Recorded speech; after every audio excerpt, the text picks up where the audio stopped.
This is the Detroit Sports Podcast Network. I was trying to get it how I live.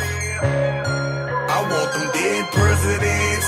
I want to pull up, head spin, get it, get fly. I got 6 jobs, I don't get tired. I don't get tired.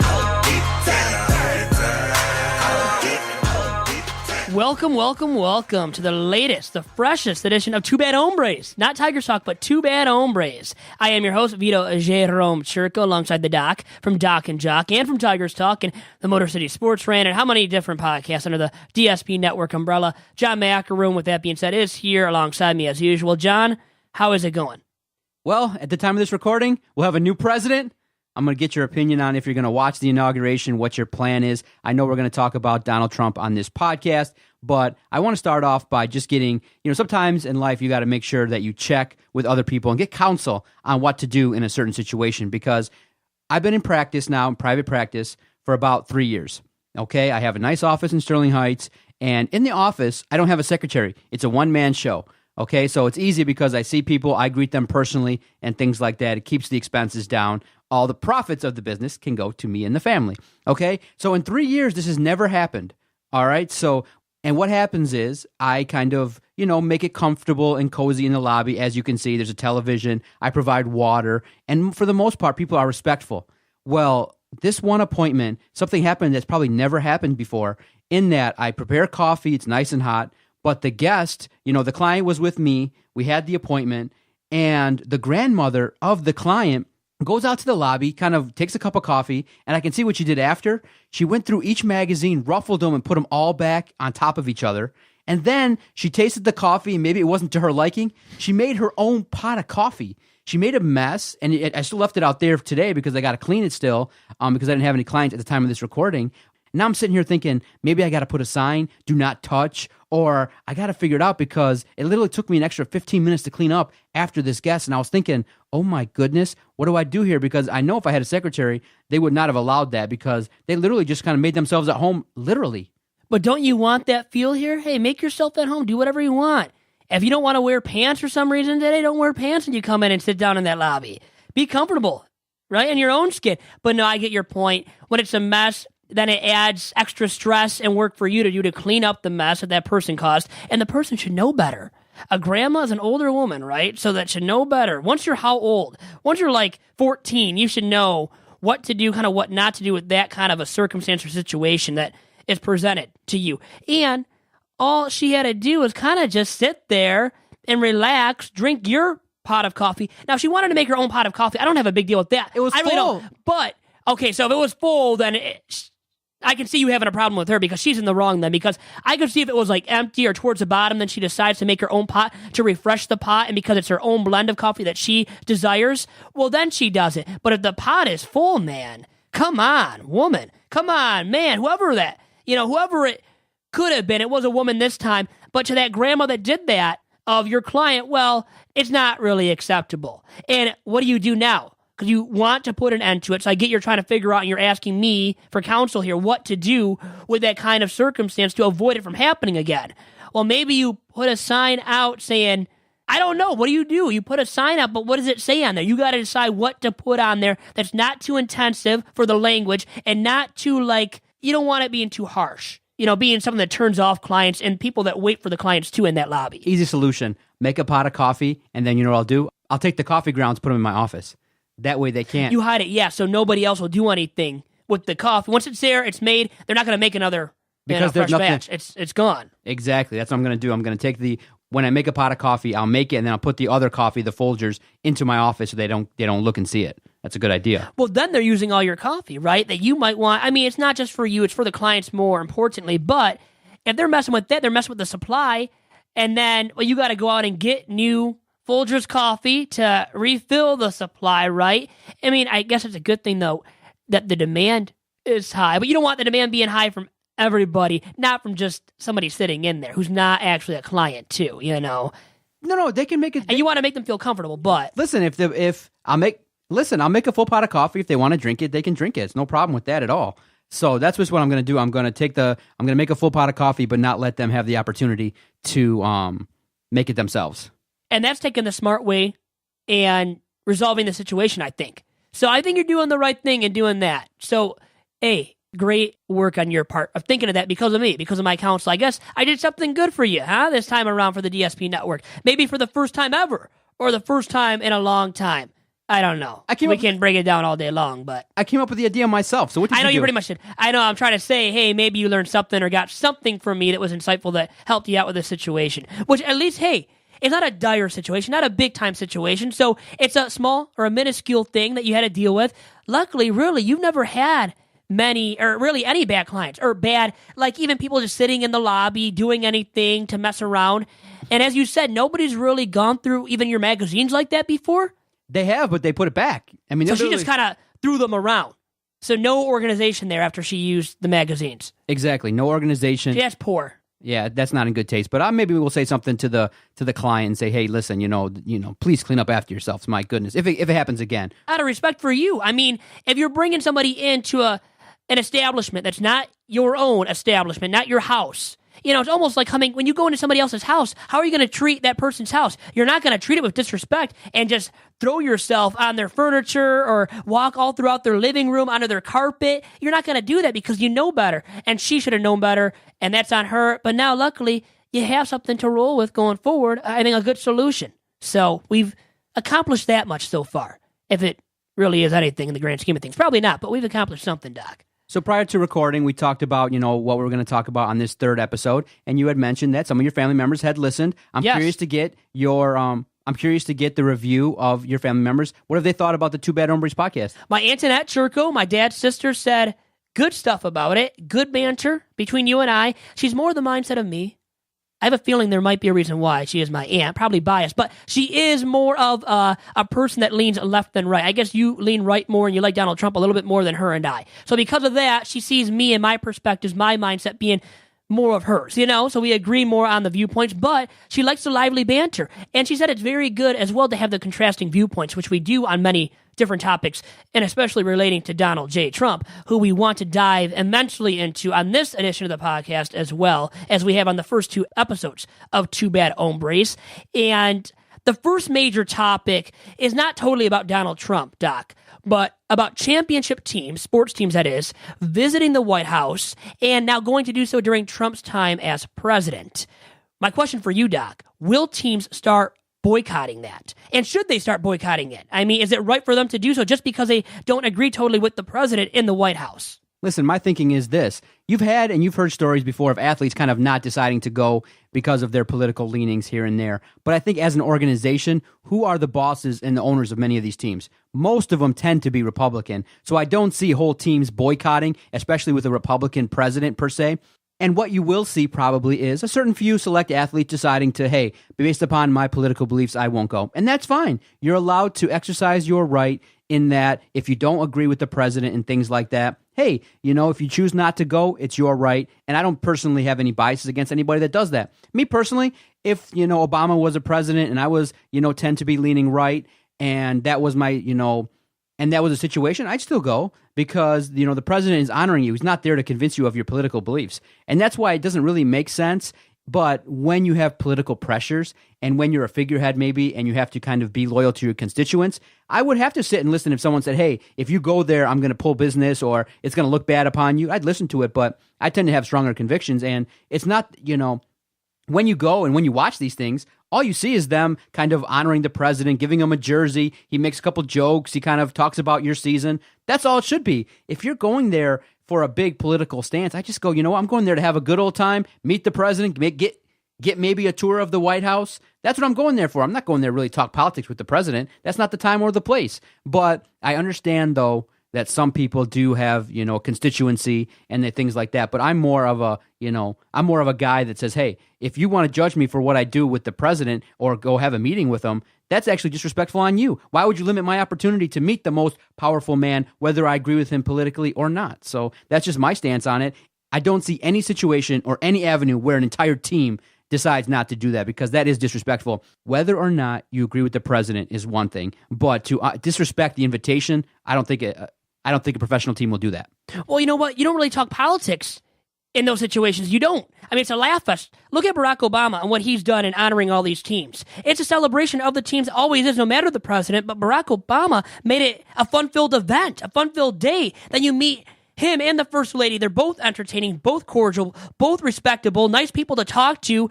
And yeah, you have a good time, so why make it a big deal about the politics of that president? You shouldn't. And I think even though I will be of the mindset to disagree with Donald Trump on a lot of things, and I already have disagreed with Trump on a lot of things, and not even policy, I don't get into that, but him as a person being divisive with his language, maybe a little bit racist or sexist, I still would probably go to the White House to be honored because I'm part of the team. It's about the team, right? It's not about that president. We're there today because of the team and what we accomplished as a team. So you're going there as a team. And I think that's why these players that don't show up because of the president's viewpoints and policies and leanings, left or right, I think that is a little bit of an issue. Even though you're free to express your mind, you have freedom of speech. So if you don't want to show up, hey, don't show up then. But I think you're missing out. Like Tim Thomas has done it. Remember, goalie for the Boston Bruins. Michael Jordan did it. Even he did it. Also Larry Bird. So big names. Legendary figures in their respective sports have done that in the past, Doc. And we saw Jake Arrieta do it with the Cubs. Monday, the team was honored by Barack Obama and his last big thing as president of the US of A. And Jake Arrieta refused to show up. And remember, he tweeted out something, and it was kind of leaning towards Trump at one, when he tweeted this out. Maybe there is some kind of deeper meaning and why he did skip out on meeting the president with the rest of his team on Monday. So I'm thinking that could have caused Jake Arrieta to not show up. But I still feel like, you have the right to express your viewpoints, to express what is on your mind. And if you don't want to show up, don't show up. But I think you're missing out on something that is about the team. The team is greater than the individual. Remember, there's no I in team. And I think it goes along with my mindset on teams showing up to the White House. But my question for you, with all that being said by you and I, regarding teams showing up to be honored at the White House by the president in office, well, how about a team that's led by LeBron James, a big-time Hillary Clinton supporter, who's the king, King James, the king of the league, of the NBA, that is. Could he sway the rest of his team not to show up if the Cavaliers win the NBA title in 2017? Do you believe in that possibly happening? Well, Vito, I think it's a moot point because this year the Cleveland Cavaliers are not going to win it all. I think that in terms of what's going to happen, so you're getting away from the question. Come on, man, don't be on the fence. Don't back off of it. You got to answer it. Come on. If my thinking is correct, I think Dan Gilbert is Republican. I think he had his support for Donald Trump. If I'm not mistaken, but I'm not exactly sure of who he supports. But if he's a billionaire, you would think then naturally he might be Republican. So I don't believe that a team, he may not go, he may not have a couple of the guys show up, but I do believe that the team will go. But I'm saying if LeBron doesn't show up, the rest of the team, more than likely, a lot of the team members then won't show up because of him. He sets the precedent. He does, doesn't he? No. He's the establishment of that franchise, the leader of that franchise, the king of that franchise, the king of the league. So if he does something, a lot of other players follow suit. Remember that no matter what the billionaire owner, multi-billionaire owner Dan Gilbert chooses to do or has leanings toward. See, I just don't understand that premise. If you have a difference with the president, you go there and you maybe have a chance to talk to him. Get to know him, right? Get to know what he stands for, what he really is all about, right? Or go there and have court and knowing that the president's not likely to, really enact what you say, but at least, put it out there on record that, hey, I got to talk to him and I got to talk to him about the plight of my people. I got to talk to him about the policies that I think is important. Why not take that opportunity? I think, like I said in previous podcasts, that the art of debate is gone. And if you have an opportunity to talk to the president, why not? And tell him your disagreements. Tell him what your constituency is complaining about, because who has more pull? LeBron James. So to actually not go would be something that I think would be a huge missed opportunity for LeBron James. And anybody that does that takes his lead, I think is really wrong. And their stance is really wrong because you're wasting an opportunity to actually tell somebody your differing opinion. It'd be a huge hit for the rest of the team, the rest of the NBA, but he has a right to do that, to skip out on the White House meeting with Donald Trump. If he chooses to do so, more power to him. That's based on him and what he thinks about the situation. Now, do we agree upon somebody doing that? Not truthfully. But could that happen? I think it could, honestly, with other teams outside of the Cavaliers, too. And Vito, I'm a big fan of all the podcasts in town. And Drew and Mike, do a great podcast. They're really helping to take this to the next level because of the popularity of the Drew and Mike brand. And if you check out his Twitter page, he brought up a very interesting point. Are people really rooting for Donald Trump to fail over rooting for America to be successful? I think it might be hard for a lot of people to really conceptualize that, hey, if we root and rally for Donald Trump, maybe the economy will do better. Maybe we'll get unified. I know that his words are divisive, but do you really look at it like, and the point that I think Drew was making is, hey, we all need to root for America. We need to root for the president, Donald Trump, to succeed in any avenue and to voice our disagreements with him if that is our opinion. And so I really hope that people aren't rooting for him to fail. And I'm rooting, in all honesty, that he does turn this around, that he doesn't use Twitter in this but I think the odds are probably low that he's still going to continue to battle people through Twitter. But in essence, I am rooting for the country, and I'm rooting for him to do the best that he can. And I'm hoping that we are, in some level, moving towards being unified. That's all I can hope for. Root for America to be great again. But hasn't America been great? Why did he go with that slogan of Make America Great Again? Did he really need that mantra? But guess what? To play devil's advocate with that, he made a lot of steam, a lot of headway because he went with that mantra, gained a huge following, and guess what? It worked out for him. He won the presidency. So, you know what? You really can't blame him for using that slogan.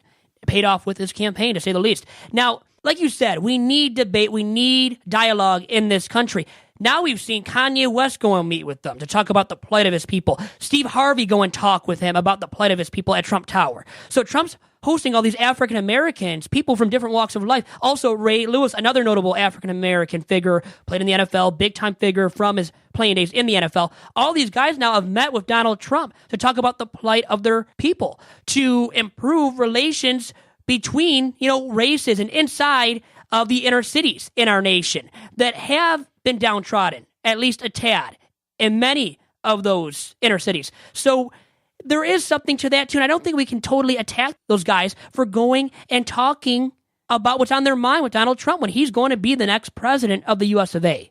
And my question for you regarding that, Doc, is, do you have a problem whatsoever with these guys, these individuals such as Steve Harvey going and talking to Trump, Kanye West, Trump hosting all these different figures and, who are celebrities for many different reasons, and professional athletes too, like Jim Brown and Ray Lewis he's hosted at Trump Tower. Do you have any problem whatsoever with those guys going to visit Trump to talk about the plight of their people and really improving things inside of urban America, inside inner cities throughout the nation, Doc? Absolutely not. That's the way to do it. I think that that's what makes this country great, is that everybody has the opportunity to voice their opinion and to, be respectful about it. And of course, if you want to go out there and talk to Donald Trump, I have no problem with it at all. Zero problem. And quickly, to address your aunt, I do tend to lean to being right, and you tend to be leaning wrong. Right? Leaning left. Not wrong. You're not wrong. Nobody's wrong when you have dialogue like we do, and that's what provides for a good podcast. You need both sides of the spectrum, and we provide that. Don't we? Yeah, I love leaning right. That's a good thing, I think, being part of this podcast. I think it's increasing our entertainment value, quality of the banter by having two differing opinions on a lot of topics. Because you do lean right. And you admit it, and I lean left. I admit it. Not lean wrong, lean left. I lean being right, and you lean being wrong. Oh, I get what you just did. Too. Hey, don't call it my aunt. You call it my aunt again, you're off this podcast, or I'm out of this office and off the airwaves for good with the DSP network. But all kidding aside there, we've got to move on to something else now, and regarding a professional sports team in the NFL, the Pittsburgh Steelers. Antonio Brown, in the postgame, after they won their game to get to the AFC title game, he posted on Facebook, did a Facebook Live video of Mike Tomlin, his head coach, and his disparaging comments, you could say, of the upcoming opponent the Steelers will face in the New England Patriots, who don't need any kind of extra motivation, do they? Working in their favor. We know that much about the Patriots. Now, Antonio Brown letting the comments, the post-game remarks of Mike Tomlin be revealed to the masses via Facebook Live. It could give the Patriots a little source of extra motivation. Once again, not anything that they need at this point as a franchise. And they're going strong. And then you let it be released to everybody on Facebook that Mike Tomlin said this much about the Patriots. And it follows here. He said, when you get to this point in the journey, man, not a lot needs to be said. Let's say very little moving forward. Let's start our preparations meeting for New England. And then he added, we just spotted these a-holes a day and a half. They, as in the Patriots, played yesterday. Our game got moved to tonight, meaning Sunday night when it got moved to, prime time on NBC. And then he said, we're going to touchdown at 4 o'clock in the effing morning. So be it. We'll be ready for their ass. But you ain't got to tell them we're coming. And then Antonio Brown let them know that they're coming and let them know what they were thinking about the matchup that is looming against the Patriots. How wrong was that? How stupid on a scale of 1 to 10 was that out of Antonio Brown leaking all of the comments from his head coach in the postgame? Now, it's been a few days. My initial thought was it's no big deal. I kind of like it. But he did technically violate team rules and league rules. But I liked it. It was nice. It was natural. It was entertaining. But yeah, shining a light on your coach, especially things like that, it's probably the coach is like, hey, man, this is private. This is something that should not be seen. But the league doesn't want that because of what could be said, the things that could be exposed on the airwaves. But I think it's fun. And you realize what he's doing. And it does go against team rules. It does kind of shine the light on him. It's about his own branding and things like that. But that's what the kids do. Why is everybody walking around with a selfie stick or a GoPro? It's about branding. It's about being entertaining. It's about going outside the norm. I disagree with the rule entirely. Do you think it's allowable? It's good for the league to have that happen from more players. More players doing that is fine with you. And here's what the parameter should be. It should be 10 minutes after you're showered and dressed. You can do that, and no coaches talk or anything like that. You can do whatever you want on Facebook Live because it provides the opportunity to brand yourself as a player, to maybe interview and have a good old time, and to show people what goes on. But what should not be allowed is putting the camera on your coach when he's talking, because a great point that was made is the coach is talking. You should have the respect to listen and not be filming him. I agree with that, but I like the idea. It was fun. It was neat to see they were excited, and that's why I don't get mad at him, because the adrenaline's pumping. He's super excited. They got to win versus Kansas City. They were dancing. They were, yucking it up. Maybe he shouldn't have done it, when the coach was talking, but it was handled. Mike Tomlin is a true pro, came out there and said, listen, it's going to be addressed. He violated the rules. It's an issue. It's done. We're not going to suspend him, obviously, because we need him versus New England. And Bill Belichick is super classy and super funny. He addressed it. He's like, listen, I'm not on all that. I don't care. He called the social media outlets different names. He like InstaChat for Instagram. It was very funny seeing that from Bill Belichick. Who doesn't care about that, truly? And truly, it won't affect the outcome of the game. The better team will almost always win no matter what, no matter that kind of stuff happening, which Antonio Brown, he stepped over the boundary in doing so. He violated a team and a league rule and disrespected his coach in doing so, and released some comments to the Patriots that didn't need to be released.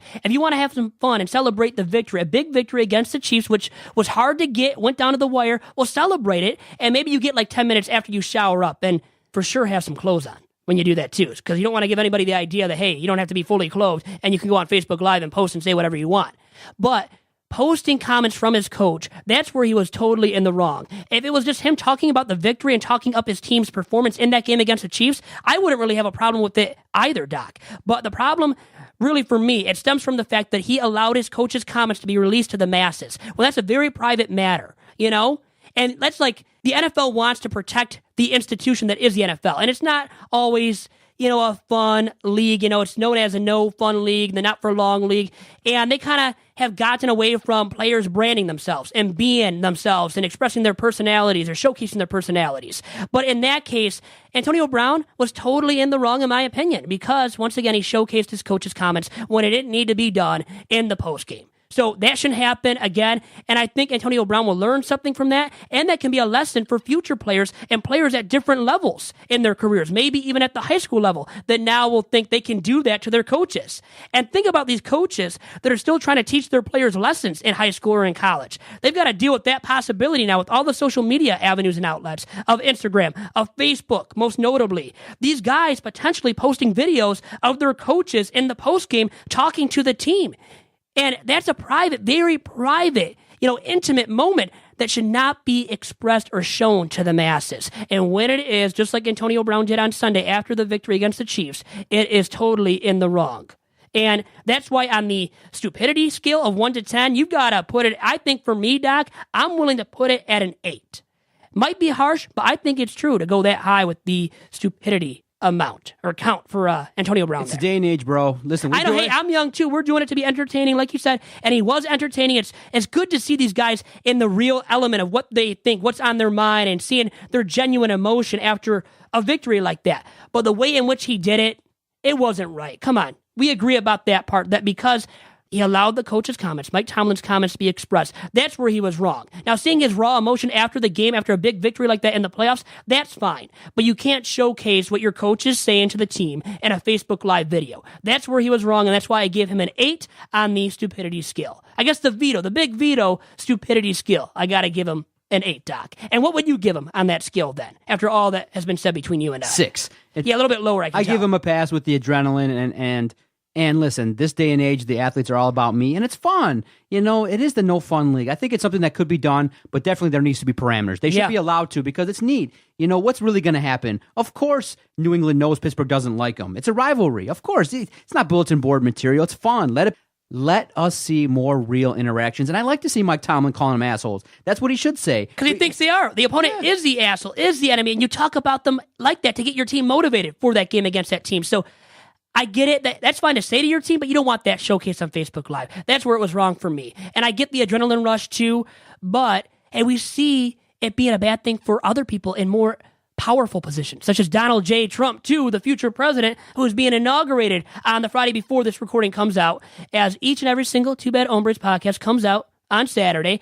And Doc, we've got to take a quick commercial break. We'll do that, then we'll dive into the topic of Donald J. Trump and his inauguration day and his failure to land some big-time acts for that as well. We'll be right back on episode number 3 of Two Bad Hombres. Doc here for the Detroit Sports Podcast Network. Thank you for your continued support and allowing us to keep the studio lights on, the microphones hot here at the Detroit Sports Podcast Network. If you like what you're listening to, you like the variety of podcasts that you hear, definitely check out our website, DetroitSportsPodcast.com. That's the easiest way to support us. You get all the news from the network. You can check out the work from Vito, myself, all the guys that are putting out great content almost each and every day. And hey, if you're prone to shop online, click through that Amazon banner, go about your business, shop, and then when you're on that Amazon page, just bookmark it. Anytime at all that you make an online purchase, it kicks us back a little something and helps us keep this project going. We've been going strong since 2013,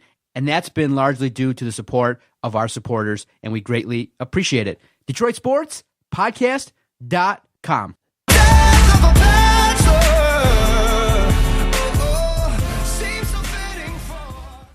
And back here on the Two Bad Hombres podcast, Doc and I here for you for another week and fresh edition of the pod. Now, the freshest thing to bring up is really the inauguration day on Friday. Now, it's going to happen before this podcast, comes out, but we still got to dive deep into it. And Trump's failure to get big-time acts to perform at his inauguration. We've had names such as Andrea Bocelli, an Italian man. I love the Italians. And Bocelli, a great man, great voice. He passed up on the opportunity. Elton John passed up on the opportunity. Celine Dion, a woman I had quite the affection for growing up. Now, might be surprising, but it's true. A great voice, too. And I'll always remember her song in Titanic, man. What a classic. And Garth Brooks. They are among the notable names. And then one other noteworthy one is Jennifer Holliday, who was all set to perform until receiving backlash online, which a lot of these performers did. And here's what she had to say about her decision in an open letter addressed to, as she described, the beloved LGBT community. She said, "I was honestly just thinking that I wanted my voice to be a healing and unifying force for hope through music to help our deeply polarized country. Regretfully, I did not take into consideration that my performing for the concert would actually instead be taken as a political act against my own personal beliefs and be mistaken for support of Donald Trump and Mike Pence." So we have all of these acts dropping out, and some of them last minute, such as Jennifer Holliday, once she realized the backlash that she faced. What do you think about these acts and them refusing to perform at Trump's inauguration? Listen, I understand when it comes down to the bottom line is that if you are likely to lose money or lose fans, it's a consideration. I just stand above that. My moral principles tell me, hey, if the president comes calling, I'm probably going to go at least be there and honor my commitment if I made it. Because all you got to do is if the president comes calling and you don't want to go, just decline the invitation. I'm the type of person is once I commit to something, I go do it. And I'm not going to let anybody influence me in any way, shape, or form. So I just think the mistake was to actually commit in the first place, and then the decommitment looks bad, and then it makes it political. Mm-hmm. So I think the mistake was they should have just politely passed once the invitation was given. And that's what happened, right? They accepted at first, and then they pulled out. Well, a lot of these people did, such as Jennifer Holliday. She did, most notably. And she had... So that means she had accepted prior. She did. Then she realized the backlash that she was receiving online. She made. That's the biggest mistake she made is just don't commit up front. That way nobody has to know that you committed and you just politely declined to do it. And that way nobody has to know that you were even invited. And so by doing it this way, you now kind of let people know where you stand and things like that. And maybe, on that front, maybe she was pressured. Maybe in terms of her best financial interest, hey, she made the decision. She's got every right to do it. But in essence, I really don't care. I don't care who's performing. I'm looking for... So it doesn't, like for you, if you see somebody performing at Trump's inauguration, doesn't mean that, hey, they're supporting Trump full-heartedly. I don't think it means that either. Exactly. You're exactly right. What I'm kind of peeking into is I know that I think I heard somewhere along the lines that there's going to be some kind of marijuana protest where people are going to get high by, some group of people, a small sect of people. Maybe you were high when hearing that because I don't think that really came out. Maybe it did in a smaller sect of news on some fake news outlet. Probably fake news. Come on, remember. It's fake news on Facebook. Sure. As Trump would say. But I'm just hoping that nothing serious goes down. Mm-hmm. Listen, if there's going to be protest, keep it calm and respectful. I just want to see the president get inaugurated and go about the business, and let's see what he's going to do. Because then, once he's inaugurated, he's on the clock. Because all this banter back and forth, and we basically, what's happened is we've kind of judged Donald Trump. Prejudged him big time before he even has claimed office, because he hasn't yet. Yeah, so it's one of those things. It's a unique situation. We are a 24/7 news cycle. So there's a lot of information, a lot of questions to kind of be looked at, and people are nervous about what he's going to do. Now we wait and see, and what is going to happen in terms of his policies. How is he going to get along with the political elite? And let's see what happens. And I'm just going to take a wait and see approach, and we'll go from there. Do you know the name Jackie Evancho by any chance? 16-year-old girl who's performing at Trump's inauguration. 16-year-old girl who was in America's Got Talent, gained fame because of that, a great singer and a prodigy. She's performing the national anthem at Trump's inauguration. And she's one of the more notable acts. Even B Street Band, a Bruce Springsteen tribute band, pulled out of performing at the inauguration. Is that a bad look for Trump, though, at all, with all these acts pulling out or refusing to perform?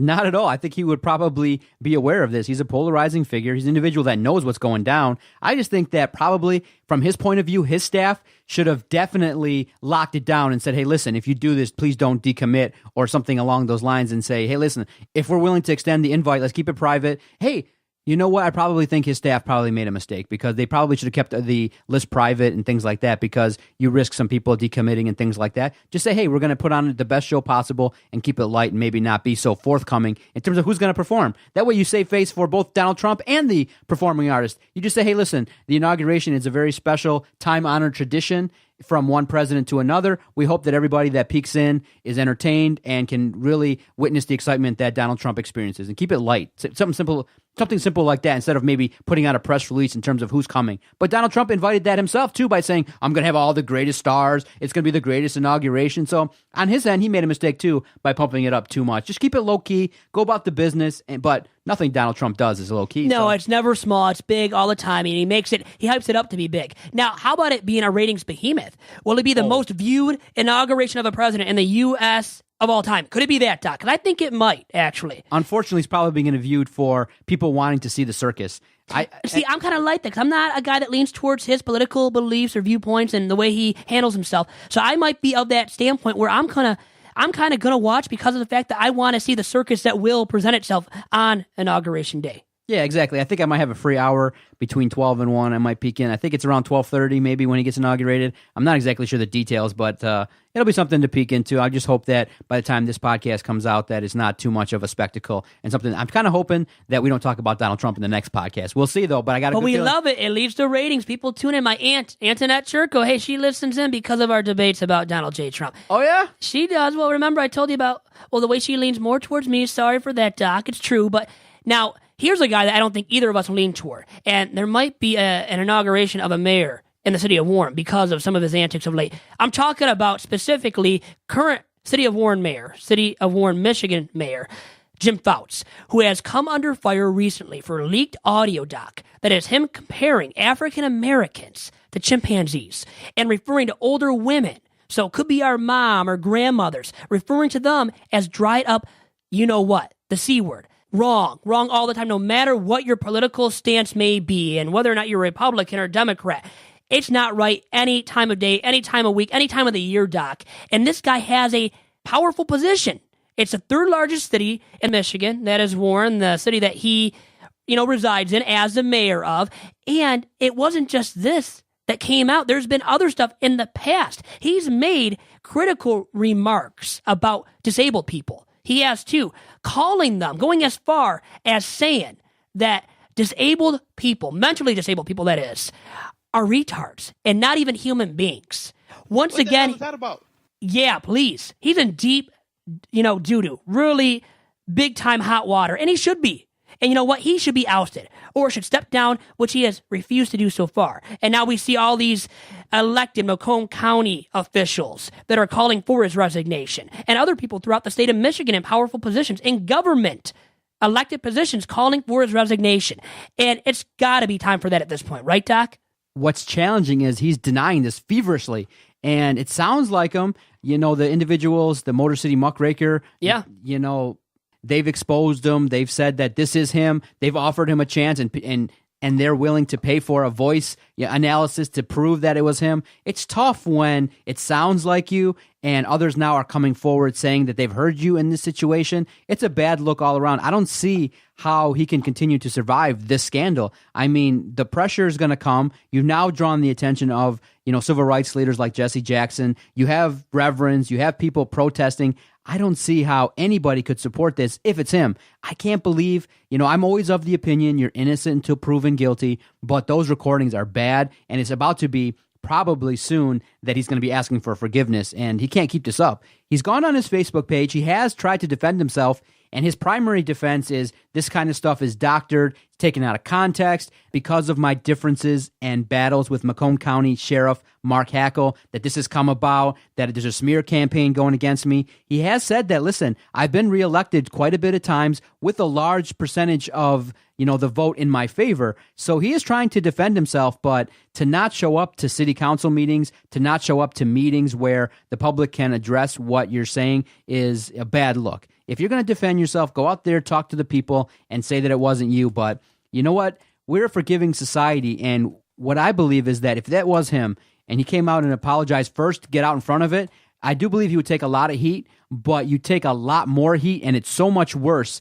And the age-old adage is true. The cover-up is far worse than the crime. So what he said was bad. If that's him, and then you're going out there and defending yourself and trying to deny that it was you, if it was you, just come out and say, listen, at the time, or whatever your excuse is, it's absolutely horrible. I'm seeking your forgiveness. I made mistakes. Please forgive me. But, there is no other way around it. But I'm starting to think that within a year or so, he's probably not going to be He's probably not going to be the mayor of Warren. He's got to be out sooner than later. And Mark Hackel, by the way, just to clear this up, is a Macomb County executive, was a sheriff at one point of Macomb County. And him using these results that he got, in elections and showing that he won by a landslide in each election he was, elected to be mayor of the city of Warren, what does that really prove? Him projecting that upon the population of the city of Warren, of the state of Michigan, him using that as his proof that people like him. And what does that really mean when you're a racist, when you make these comments, disparaging remarks about mentally disabled people, about African Americans, about women that could be our moms, Doc, could be our grandmothers, and you're saying all this,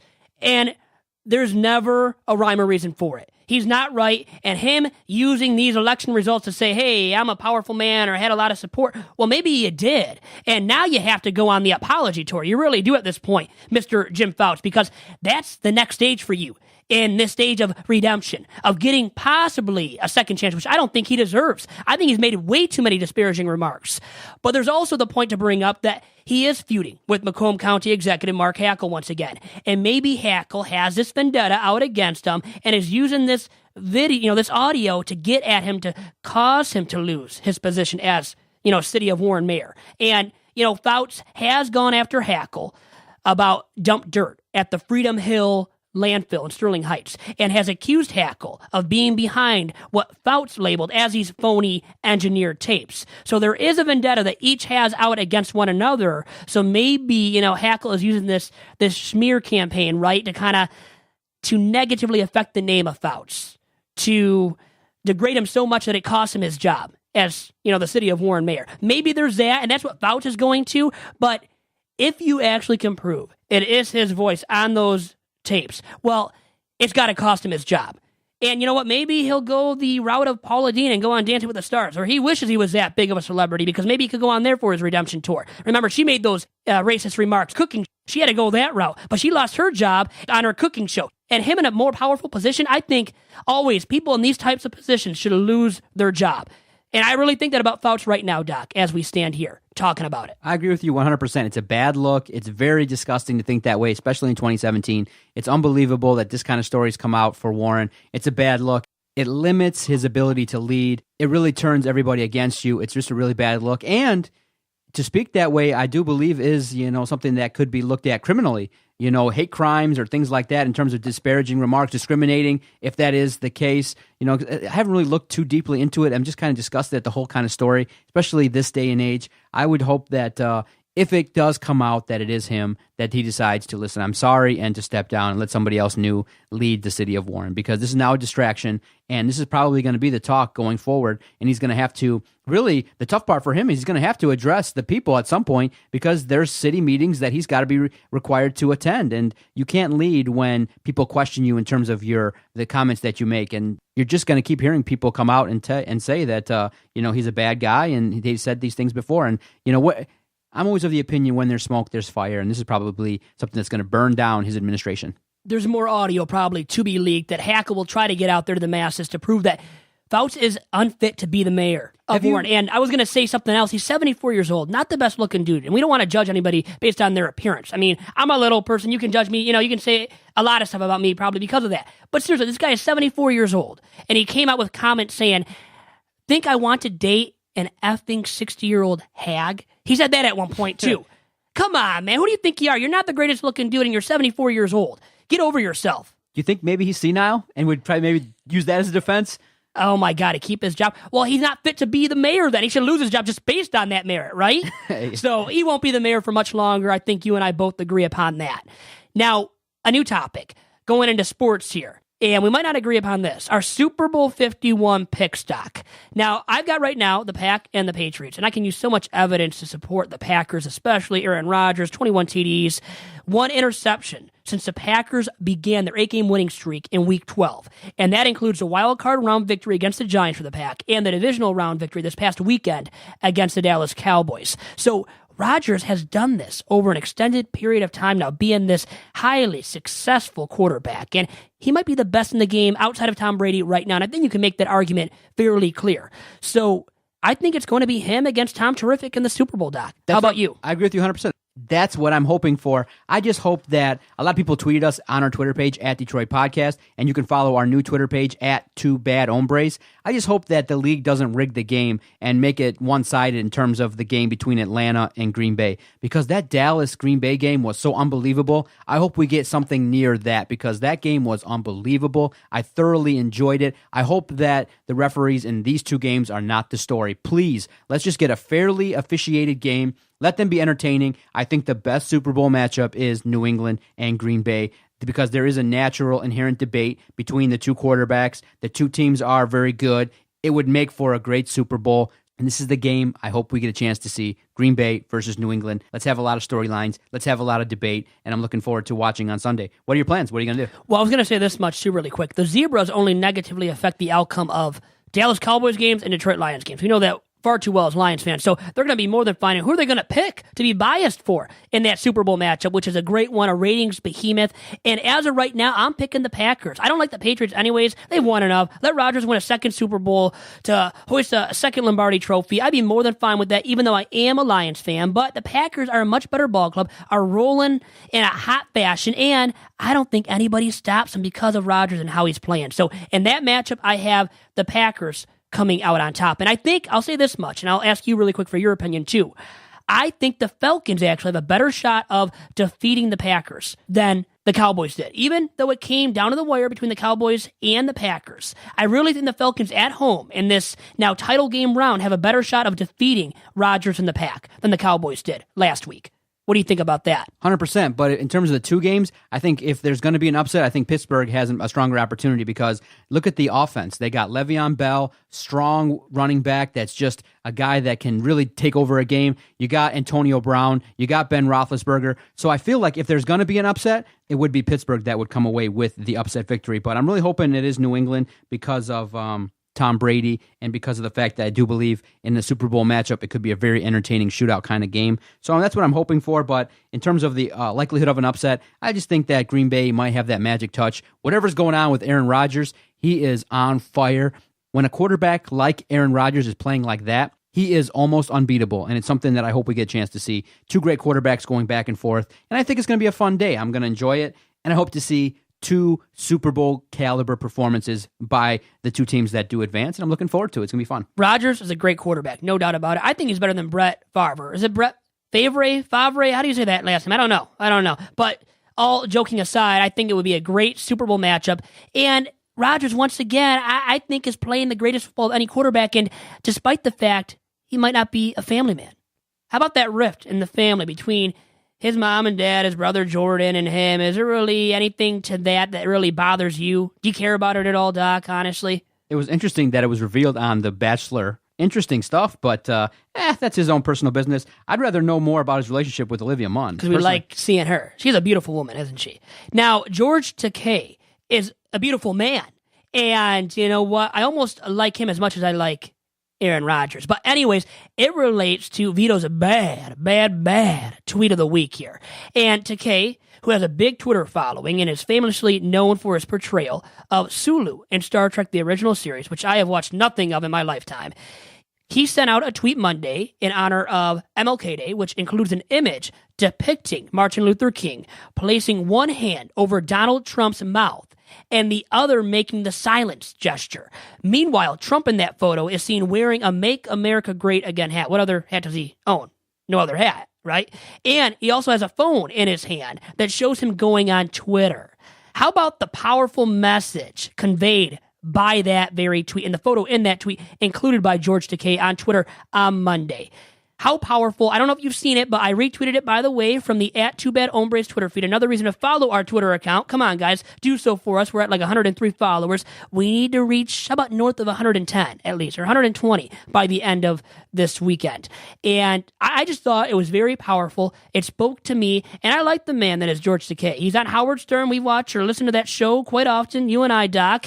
And I don't always love Howard Stern, but when Takei is on filling in as a guest co-host, he brings it, man. He has some colorful anecdotes, and that laugh, man, is just so contagious out of George. And that is my bad tweet of the week. And you know he kind of sent that out because of this very reason, Doc. In translation, he wanted to tell Donald Trump with that very tweet to get off Twitter and to stop attacking John Lewis. Now, do you know the story a little bit about the back and forth between Trump and John Lewis? This guy in Lewis, who is a civil rights activist, who was inspired by Martin Luther King Jr. and subsequently joined the civil rights movement and spoke at 1963's March on Washington, which is when MLK, during that March on Washington, it's when he made his I Have a Dream speech. And Trump has been constantly attacking this man, John Lewis, on Twitter. And Takei in that tweet pretty much spoke to Trump, trying to convey to him the message that, hey, how about the fact that you're attacking a civil rights activist and you have no right to do so? And maybe it's time for you, Trump, to get off of Twitter, or at least to curtail the tweets, man. You're almost the president of the United States of America, man, and you're still on Twitter, way too often, every single day, tweeting out, and stupid messages he's tweeting out, not just tweeting out stuff, but tweeting out some stupid messages and going after the wrong people and tweeting about the wrong things, Doc. And I think that was a message which was meant to be conveyed to Donald Trump to kind of stop all this Twitter fighting with these people, and especially with the guy and a civil rights activist in John Lewis, Doc. I agree with you 100%, Vito. I think that's something that George Takei did. It does portray a powerful message. And, around the time of Martin Luther King, you do really be respectful of those civil rights activists and things like that. And I just think that it is a powerful tweet, and you could check it out at 2BadHombres. I agree with everything that you said. But in order to look at it from the other side, Donald Trump tells himself, listen, I got elected by doing this, so why stop? In essence, what you're doing, Vito, and what the country's doing, and what many people are failing to see is, by continuing to talk about his tweets, by continuing to react negatively, I think what should be done is, if you're against Donald Trump and his Twitter, just ignore it. Because he's doing it because he's getting a reaction. And Donald Trump is of the opinion, and you got to remember the perspective that he's coming from. His perspective is, all press is good press. Good press is press. Bad press is press. Talking about me is press. Talking about me negatively is press. If you really want to diffuse the creation that is Donald Trump, ignore him. Don't talk about him, right? Because he's a behemoth, so egotistical, and a behemoth egotistically. He really is. So he wants all the pub that he can get. But as president, here is my opinion, playing devil's advocate here. It doesn't matter just getting pub at this point. You're president now, Donald Trump. Come on, man. Back off of the Twitter activity. And it doesn't matter now that you're getting all this press, because if it's negative, it's not good. You're the president. You're the face of the nation. So him getting all this press, it's negative now, Doc. It doesn't translate to me as a good thing for him anymore. He's not a reality star only now. See, remember that, too. Yeah, see, Vito, here's where your youth comes. Oh, okay. Trying to play the youth card. Come on. Here's where your youth is a disadvantage for you. Because you're so genuine and you're a nice guy, you don't have that in you, but there is such a thing that's called an agenda, okay? Once Donald Trump gets in office, he has an agenda, and his agenda will be to help the Republican Party continue to earn seats throughout the election in Congress and the Senate and things like that. So in his mind, you have to be able to, in the art of, and the art of debate and the art of understanding somebody is also trying to put yourself in the other person's shoes. Now, I know people don't want to, they're repulsed by it, but if you try to put yourself in Trump's shoes, he's telling himself, and you could probably logically think like this, he's saying, you know what? I won the election by tweeting. I won the election by getting the worst press that you can imagine. Vito, he got elected despite that video coming out, and literally it was played from the time that locker room stuff came out, from the time it was released till the election. It was played probably north of 500,000 times, looped, this kind of talk, what he said, all that. He won the election despite it. He's probably in his mind, maybe irrational, maybe genius, thinking, you know what? I probably can do no wrong in these first 4 years because I won the election. I was super popular. As long as the economy is in the right direction, people have come to expect me to talk out of my ass. People have come to expect me to say stupid things. And he realizes, you know what? I got these people wrapped around my finger. They love me and they love to hate me. Remember Howard Stern and the powerful thing that he was able to do. And you remember that scene in the movie Private Parts, one of my favorite all-time movies. And one of the most powerful scenes was when the radio execs were talking and they're going, okay, tell me the numbers so I can kind of have ammo against Howard Stern. The ammo was this: fans of Howard Stern listen for 45 minutes to an hour per se. And then he goes, okay, how much do the haters of Howard Stern listen? The haters of Howard Stern listen for 2.5 hours per show. And the guy was befuddled and he couldn't understand. He couldn't wrap his mind around the concept. Why do his haters love to listen? Keep listening. But that's radio. That's a radio host. That's a radio personality. This is the president of the United States. Much more powerful. Remember that. Come on. But there is a difference here because of that. But people love to hate Donald Trump. If you want to diffuse him, and that's your point here, is if you want to diffuse the character that is Donald Trump, really stop with this sensational, approach in terms of analyzing every single tweet. What you got to do is realize Donald Trump's going to tweet. What you got to do is go right to the point and say, listen, how are you going to help the country, improve the economy? How are you going to address this? If you focus on his tweets, then you're going to go nowhere with it, and it's just going to make him more powerful. He's saying things maybe for the agenda of having a reaction. He may not be genuine. He may realize, listen, whatever I throw out there is going to be fine because it's going to get press. Just focus on just focus on what Meryl Streep said.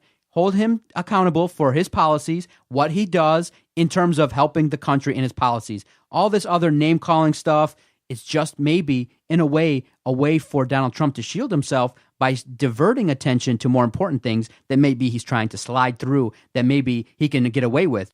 Just hold Donald Trump to his policies, lessen the worry and care about what he's tweeting about, and let's go from there. He's using it in the way that he feels is best for him, and maybe just to get any kind of press, just, hey, to throw it out there. And you never know, mostly I think people do realize who's tweeting from it. It's him or his people, but in essence, interact with the man, figure out what his policies are, lessen your agenda, and maybe, just maybe, those that are debating can do a better job of getting their point across. You got to remember, Donald Trump won the election with this performance and with his antics. So if Democrats and if the liberals believe that they can unseat him by exposing him via Twitter, it didn't work the first time. I don't think it'll work the second time. He grabbed you and I by the pee. And women out there by the pee, and he won the election. Despite all his flaws, he has won. And I think it's been a smoke show at times in terms of him hiding the real flaws of his candidacy, of him being the president. I think he's done some of that, the Twitter activity, and like him meeting with Kanye West, Ray Lewis, Jim Brown, Steve Harvey most recently. I think it's been intended to hide some of the deep flaws, deep wounds of Donald Trump and what he's done, the bad stuff that he's done in the past, which would really create negative press, and rightfully so. So I think he's trying to protect all that, trying to sway us away from all that and sway us to the few good aspects that he does bring as president. And there are a few probably that I haven't given him credit for, and now we have to see what he does in office, being inaugurated this past Friday, and we'll talk, I know, more and more about Donald Trump. And at this point, I've come to the realization or the thought that I think he's got to get off of Twitter. Like, I thought at first was curtail your Twitter activity, but get off of Twitter. I think it's come to that because he's been so brutal, so harsh, so brash, man. I mean, too much going after civil rights activists and doing that kind of stuff. Come on, man. After all that? No, I know he tweeted out all that he did to get into the White House. He's in the White House now. Can't you cut it out completely? Why does he need it now? Why does he really? I know Barack Obama did it. He did it, but he did it efficiently, did it successfully, didn't call out people and call them names or support Russia and Vladimir Putin and pub him up. Barack Obama didn't do all that crap. Vito, remember, again, here's the other point you got to remember. Donald Trump likes being non-traditional. You're sitting here saying, get off of Twitter. He's like, I love that. Like, F you, pretty much. I mean, he has said that to me, to the little person, literally. Yes. Yeah. He's saying, you know what? You all said I couldn't win. I won. You all said I wouldn't get out of the primaries. I got out of the primaries. You all said I was this. I won the election. Okay? So all this talk about he should do this, he's not a traditional politician. And he's going into this presidency saying, I don't care how it was run, and it'll come to bear to see how we evaluate this in a couple of years. Because you got to remember, the reason that Donald Trump won was he tapped into the nation's pulse, and he realized that there was an anti-establishment crowd out there, and he tapped right into it and got the most out of it. You got to remember, he didn't win because people felt like he was the best candidate. He won solely based on the fact that he was not a politician. He knew it. He tapped into it, and he won because of it. The more you say, the more the left says, hey, he should do this, the more he's like, keep saying it. That's why my base is strong. Because you guys say this, I'm doing the opposite.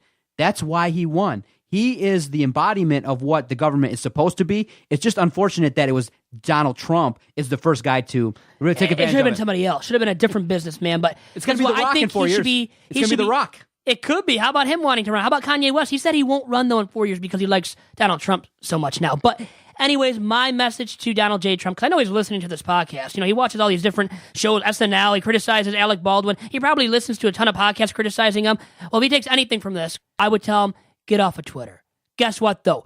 He's not going to, and we're not going to as well. You and I, you're on Twitter at Detroit Podcast. I'm on Twitter at Vito Jerome. And the podcast, Two Bad Hombres, is on Twitter at Two Bad Hombres. Please, please, please follow us. We need the followers. Donald J. Trump doesn't need any more followers for his at Real Donald Trump Twitter handle. Yeah, and the lesson from today is I lean towards being right, and Vito and his family lean toward being wrong.